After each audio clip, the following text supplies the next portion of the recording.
4 दिन होते हैं ना, उतनी आयु तुम्हें प्राप्त होगी। सब मुस्कुराए, लेकिन वो बच्चा सोचने लगा कि बस 4 ही दिन दिए। ब्रह्मा जी ने कहा कि तुम ये हिसाब लगा नहीं पाओगे कभी भी बच्चे। ये 4 युग जितने भी है ना, 4 युग का समय वो ऐसा 1 दिन, और ऐसे मिलाते मिलाते 4 दिन तो मतलब समझ लीजिए कि अभी सृष्टि को हुए 350 करोड़ साल माने जाते हैं इस धरती पर मनुष्य के आए हुए, और 700 करोड़ साल पहले धरती बनी, 1400 करोड़ साल पहले ब्रह्मांड बना था, और अभी हम आधे तक पहुंचे हैं। आधा समय इसका रहेगा, तो ऐसे करते करते 700 करोड़ का समझ लीजिए कि एक पूरा क्रम कल्प का चलेगा। उसके बाद में फिर आगे कि ऐसे ऐसे चलते चलते 4 दिन पूरे होंगे। तो बच्चे ने कहा इसका मतलब, बोले न जाने कितनी पीढ़ियां आएंगी जाएंगी, कितने लोग आएंगे जाएंगे, लेकिन तुम मरने वाले नहीं, क्योंकि शिव जी का आशीर्वाद तुमको मिल गया। तो जो चिरंजीवी लोगों की सुबह सुबह प्रार्थना की जाती है, उनमें उस बच्चे का नाम भी लिया जाता है जिसका नाम है मार्कंडे। लेकिन मैं आपको बताने लगा हूं कि विधि पूर्वक प्रणाम करने का भी परिणाम क्या होता है कि जिसके पास आयु नहीं थी उसको आयु भी मिल जाती है। और मनु महाराज ने, मनु ऋषि ने तो 4 चीजें कही हैं, 4 चीजें मिलती हैं। अभिवादनशीलस्य नित्य वृद्धोपसेविनः चत्वारि तस्य वर्धन्ते आयुर्विद्या यशोबलम। कि जो अपने बड़ों को, गुरुजनों को, ज्ञानी जनों को, वरिष्ठों को प्रणाम करते हैं और उनके आशीर्वाद लेते हैं, मान पुरुषों की शरण में जाकर बैठते हैं, कुछ नहीं केवल दर्शन करें, प्रणाम करें और वहां से आशीष लेकर आ जाएं, वो भी छोटी बात नहीं है। 4 चीजें मिलेंगी। अभिवादनशीलस्य, अभिवादनशील कोई मनुष्य हो, प्रणाम करने के परंपरा वाला इंसान हो। नित्य वृद्धोपसेविना, नित्य प्रति नियम हो उसका। चत्वारि तस्य वर्धन्ते, 4 चीजें उसकी जिंदगी में बढ़ेंगी। आयुर विद्या यशो बलम, आयु बढ़ेगी, यश बढ़ेगा, विद्या बढ़ेगी, कौशल। किसी भी क्षेत्र में जिसमें आप काम करते हैं उसके नए नए तरीके से अपने काम को आगे बढ़ाने का कौशल, जिसको आप स्किल बोलते हैं, वो भी, और ज्ञान भी, विज्ञान भी सब प्राप्त होगा। यशो बलम, सामर्थ्य आ जाएगा, अंदर की शक्ति, अंदर का साहस। कि बस ये 4 चीजें तो आशीर्वाद से मिल जाया करती हैं, इसलिए व्यक्ति को आशीर्वाद लेना आना चाहिए। कुछ भी हो प्रणाम करना आना चाहिए। मैं देखता हूं कई स्थानों में, जैसे महाराष्ट्र में आप जाएं तो यात्रा चल रही होती है ना, पालकी यात्रा चलती है। जो लोग शामिल होकर के यात्रा में आगे तक जाते हैं वो तो जाते हैं, और कुछ लोग अपनी दुकान पर भी खड़े हैं, जूते उतारे अपने फटाफट, एक टांग पर खड़े होकर वहीं से ऐसे प्रणाम करेंगे।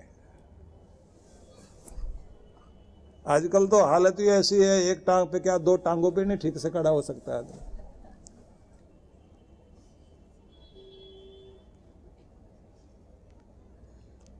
तो वो जो प्रणाम करते हैं ना, उसको वहीं यात्रा का कुछ न कुछ फल वहीं मिल जाता है, क्योंकि उसकी श्रद्धा बोल रही है, वो दे रही है। आपको कुछ भी देगी तो आपकी श्रद्धा देगी, आपकी श्रद्धा ही आप तक भगवान की कृपाओं को लेकर आती है। इसलिए ध्यान रख लीजिए, श्रद्धा पूर्वक आप भगवान की भक्ति करना सीख जाएं। इसलिए मैंने आपसे कहा था कि थोड़ी देर ही सही आप जाइए भगवान की वंदना करने के लिए, लेकिन पहले आपको प्रणाम करना आना चाहिए। गुरुओं के लिए भी यही नियम है। गुरु की शरण में जाना है तो कैसे प्रणाम करना है। स्वामी विवेकानंद के जो सदगुरु थे ठाकुर रामकृष्ण देव, वो तो कीर्तन भी करते करते इतने आनंदित हो जाते थे कि फिर लंबा लेट के प्रणाम करने लग जाते थे भगवान को। जगदम्बा के दरबार में कीर्तन चल रहा है और वो कीर्तन में झूम रहे हैं, आनंद ले रहे हैं, और उसके बाद जब बहुत आनंद में आ जाते थे फिर लेट करके लंबा प्रणाम करते थे। पता लगता है कि व्यक्ति की श्रद्धा कितनी अद्भुत है। इसलिए भगवान श्री कृष्ण ने गीता में एक जप योग के संबंध में शिक्षा दी कि तुम कुछ भी नहीं कर सकते हो, नाम स्मरण करने के लिए जप करने का नियम बना लो। लेकिन वो नियम भी कैसा होना चाहिए? सततम कीर्तयन्तो माम यतन्तश्च दृढ़व्रताः नमस्यन्तश्च माम भक्त्या नित्य युक्ता उपासते। जिनका नाम जपन संकीर्तन नित्य प्रति का हो। नित्य प्रति का मतलब है हर दिन नाम स्मरण करने की आदत बन जाए और भगवान की कृपा को अपने घर तक लेकर आएं, अपने रसोई घर में लेकर आएं, जहां आप सोते हैं वहां कृपा लेकर आएं। और उसका नियम यही है कि जब आप मंदिर में दर्शन करके आएं, पूजा पाठ करके आएं, तो उसके बाद अपने घर के मंदिर में भी एक बार प्रणाम करो। उसके बाद अपने किचन में जाके जहां अन्नपूर्णा का वास है और जहां सोते हैं आप वहां शांति का वास, भगवत कृपा की एक किरण शांति होती है जो चैन की नींद दे आपको, उस पर भी दृष्टिपात करो। और जहाँ सुख से आप बैठते हैं तो वहाँ पर काली माता की वो कृपा होती है जो संगठन की देवी है ना। संगठन की देवी दुर्गा माता है, उसको शक्ति माँ बोलते हैं। जगदम्बा का आशीर्वाद वहाँ भी दो जहाँ इकट्ठे बैठ सके, सब मिल के बैठ सके। इसलिए तो बड़ी अद्भुत बात है कि जगदम्बा माँ के 8 हाथ और 1 सिर है। जहां करने वाले हाथ अनेक हो और बताने वाला एक हो, काम करने के लिए सब घर के लोग लग जाएं, कहने वाला बताने वाला घर का प्रमुख हो, तो उसका मतलब है जो संगठित लोग हैं, इकट्ठे हैं, जिसके घर में करने वाले अनेक हो ना, पावर वहीं रहती है, शक्ति वहीं है। जिस घर में बताने वाले अनेक और करने वाला एक भी नहीं, मैं क्यों करूं, उसे बताओ ना। सारे काम मुझे ही बताए जाते हैं, मैं फालतू आदमी हूं। इस तरह की भाषा जहां बोली जाती है वहां बरकत नहीं पड़ा करती। तो अपने मंदिर से मतलब आप भगवान के मंदिर में गए, वहां से अपने मंदिर में आए, आपने सारे घर में सब जगह दृष्टिपात करते करते अपने जहां बैठकर टीवी देखते हो, भोजन करते हो, बैठते हो, सारे घर के लोग बैठते हैं, वहाँ भी एक बार उस तरह से दोनों हाथों को ले जाकर उस कृपा को याद करते हुए कि मेरी इस घर में यहाँ भी ये कृपा बनी रहे, मेरा घर एक रहे, सब नेक रहें, सब मिलकर काम कर सकें, ऐसी भावनाएं लाइए। और मैं तो कहूँगा जब आप अपने कार्यक्षेत्र में जाते हैं ना, जहाँ पर आप काम करते हैं, वहाँ बैठते बैठते भी प्रभु की कृपा को याद करिए, नाम स्मरण करते हुए मन मन में, और उस कुर्सी की तरफ देखते हुए जिस पर बैठकर आप अपना काम करते हो, तो बैठाने वाला तो भगवान ही है, जिसने वो गद्दी दी आपको। तो गद्दी देने वाले को याद कर लो कि तेरी कृपा से ये गद्दी मिली, अब इसमें बरकत भी दे और यहाँ पर अपना आशीर्वाद भी बरसा, और फिर प्रेम से वहाँ बैठना और देखना मेहर होगी आपके ऊपर।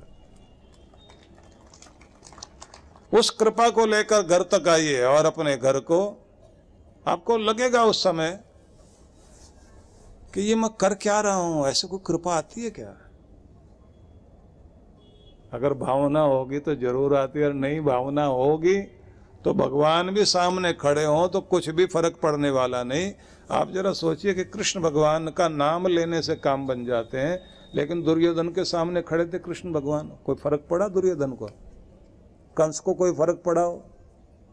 शिशुपाल तो गालियां देता रहा सामने खड़ा होकर, कोई फर्क पड़ा उसके ऊपर? क्यों? फर्क कब पड़ता है? जब अंदर श्रद्धा हो, अंदर हो विश्वास, तो फिर आप सोचिए भगवान वहां ना भी हो, उनका नाम भी काम कर जाएगा।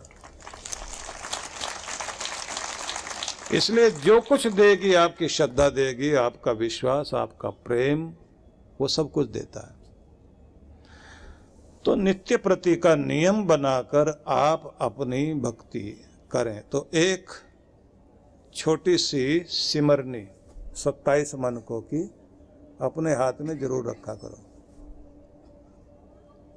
और उसको जब भी खाली बैठे हो हाथ से निकाला और जपना शुरू कर दिया।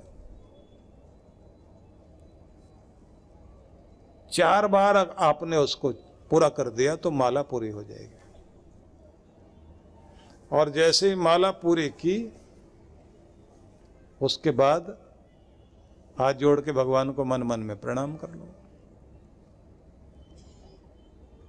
तो ये माला जो है बहुत काम करती है, क्योंकि आपने एक नियम पकड़ा हुआ, तो उस नियम का मतलब होता है कि वो नियम ये दर्शाता है कि तुम नियम पकड़े रहो। भगवान कहते हैं मैं हाथ पकड़े रखूंगा, तेरा नियम ढीला हुआ तो मेरा हाथ ढीला हुआ, तूने नियम छोड़ा मैंने हाथ छोड़ा,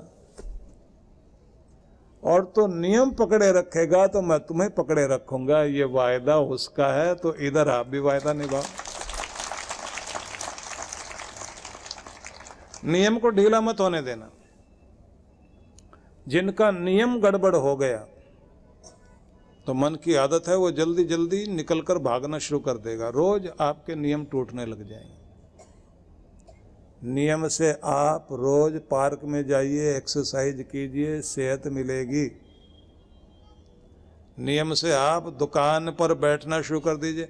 अपने हम लोग जब बचपन में सुना करते थे, महात्मा लोग सुनाया करते थे कि भाई ये नियम तो कितना कमाल का है, छोटा सा भी नियम ले लिया पूरा निभाओ और देखो कमाल। कोई व्यक्ति जो है, इधर हरियाणा का कोई जाट रहा होगा, उसको भगवान की बंदगी करने के लिए, भक्ति करने के लिए ऐसे एक बार कुछ चाव चढ़ गया, कोई रुचि आ गई, तो उसने एक महात्मा से जो जंगल में बैठे हुए थे उनसे पूछ लिया, महाराज हमें भी कुछ बताओ ना, भगवान मिले कैसे मिले। उन्होंने कहा बेटा नियम निभाओ। और नियम क्या होता है? बोले एक चीज पकड़ लो तो फिर उसको छोड़ना नहीं कभी। अच्छा चलो वो भी ठीक है, करना कैसे होता है? बोले तुम एक नियम ऐसे बना लो, सवेरे उठकर पहला ये काम तो मैंने करना ही है, बाकी काम दुनिया के बाद में होंगे। बोले महाराज मैं रोज अपने खेतों में जाता हूं। बोले भगवान के दर्शन करके जाया करो ना, कि अगर मैं मंदिर नहीं जा सकूं तो। बोले भगवान का कोई भक्त भगवान की भक्ति करता हो उसे देख के चले जाया करो। वो कुछ बोल रहा हो, नाम स्मरण कर रहा हो, तो उसको भी तुम भी उसको देखोगे तो तुम्हारे मन में भी भावना आ जाएगी। तो उसके घर के बराबर में कुम्हार का घर था एक, वो बड़ी भक्ति करता था। इसने सोचा कि मंदिर तो हम रोज जा नहीं पाएंगे, ये भगत आदमी है, इसी को देख के सुबह सुबह प्रणाम करके चले जाएंगे। ऐसा नियम बना लिया उसने रोज का कि बस देखते हैं इसी से बात बनेगी, पर नियम नहीं तोड़ेंगे। अब रोज जैसे जैसे ये सुबह उठकर तैयार होकर अपने खेत के लिए जाए, तो पहले उस कुम्हार को जो 1-2 घंटे तक पूजा करता रहता था, उसको देख करके वहीं से बस प्रणाम किया, निकल गया। एक दिन तो ऐसा हुआ कि वो बरसों बीत गए। एक दिन ऐसा हुआ, सुबह उसे प्रणाम करने के लिए पहुंचा तो देखा तो आज तो पूजा कर ही नहीं रहा। घर में पूछा कि कहाँ गया, बोले वो तो अपना मिट्टी खोदने के लिए गया नदी किनारे। अब नदी किनारे इसने सोचा कि भाई खेत में जाना है अपने, तो नदी की तरफ ही चलते हैं, वहां से उसको देख लेंगे, प्रणाम कर लेंगे। भगवान का भक्त आदमी है, अपने तो बहुत थोड़ा सा कुछ करते हैं, वो तो ज्यादा करता है। तो उसे देख लेंगे तो उसके बाद में अपने काम पे जाएंगे। तो नदी किनारे गया, जहाँ वो मिट्टी खोदता था वहाँ भी नहीं मिला। दूसरी साइड में गया तो दूसरी तरफ देखा कि हाँ उस तरफ जरूर कोई हिल रहा है, तो गया वहाँ पर। तो कुम्हार जो है उस समय मिट्टी खोदते खोदते जैसे उसने अपना फावड़ा चलाया, एक कोई सोने का बर्तन, उसमें सिक्के भरे हुए, वो उसको मिल गया। और उसको जैसे उसने निकाला, इधर कुम्हार को देखने के लिए पीछे पीछे भागता हुआ गया था, तो इसने वहीं से जोड़ा हाथ, वो महाराज देख लिया देख लिया देख लिया देख लिया, और देख के जैसे भागने लगा। कुमार ने सोचा ये जरूर गवर्नमेंट को बताएगा जाके। इसने कहा भागता क्यों इधर आ, भैया मैं जल्दी में हूं, बस देखना था, देख लिया। बोले देख लिया, ऐसा देखो किसी को बताना नहीं, आधा तेरा आधा मेरा। इसने सोचा कि लगता है कि अब तक जो भगवान ने इसको दिया होगा आशीर्वाद वगैरह, वो भक्ति आज ये मुझे देने लग रहा है। तो गया पास में, तो कुम्हार ने जो है अपनी चादर में आधे सिक्के पहले ही डाल लिए, जितनी देर में वो आगे आया, और बोले महाराज ये संभालो और जाओ अपने घर। अब मैंने ईमानदारी से आधा आधा बांटा, जो कुछ निकला यहाँ से। अब ये अपनी पोटली में वो सिक्के लेके जा रहा था, और जाते जाते बोला वो महात्मा बहुत काम का था जो मिला था। उसने कहा था कि नियम निभाना, तो भगवान तुम्हें उस नियम से सब कुछ देगा। आज तो थोड़ा नियम निभाने से उसने इतने सिक्के दे दिए, अगर ज्यादा नियम निभाऊंगा तो हो सकता है अपना खजाना पूरा ही दे दे।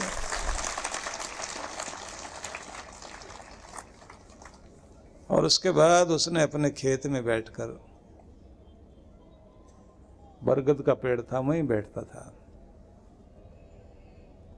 और वहां बैठकर थोड़ी देर ध्यान करे। उसके बाद भगवान से कहे कि ये पेट पालने के लिए तो तू देता ही है, मेरे बच्चों के लिए भी देता है, मेरी आत्मा भूखी है, और ये तो तेरी भक्ति से, तेरे आनंद से ही तृप्त होगी। भगवान अपनी भक्ति का आनंद दे। और कृपा हुई उस आदमी पर। जब वो मरा तो उसका स्थान पर जाकर भी लोग थोड़ी देर बैठ जाए तो कहते थे मनोकामना पूरी हो जाती है।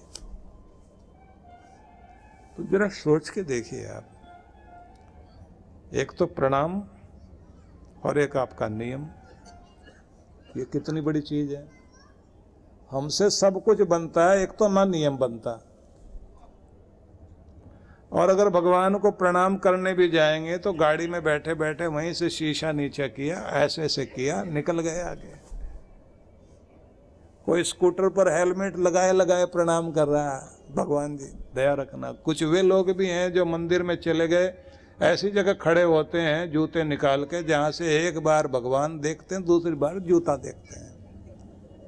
जूते भी इसलिए देखते हैं कि कहीं कोई ले ना जाए। आधे दर्शन इधर हो रहे, आधे इधर हो रहे हैं। कुछ भी कीजिए पूरी श्रद्धा से कीजिए। जहां एक ओर आज विश्व अपने विकास की चरम सीमा तक पहुंचने का दावा कर रहा है, वहीं दूसरी ओर समाज का एक ऐसा वर्ग भी है जो सही समय पर मार्गदर्शन न मिलने के कारण शोषण, आतंक, नशा, बाल मजदूरी जैसी सामाजिक बुराइयों के चंगुल में फंसता जा रहा है। इस वंचित वर्ग को समाज की मुख्य धारा से जोड़ने के लिए विश्व जागृति मिशन फरीदाबाद अनेक सेवा परिकल्प चला रहा है। शिक्षा समाज के विकास का मूल आधार है। इस दृष्टिकोण से गरीब बच्चों की शिक्षा के लिए ज्ञानदीप विद्यालय की स्थापना हुई।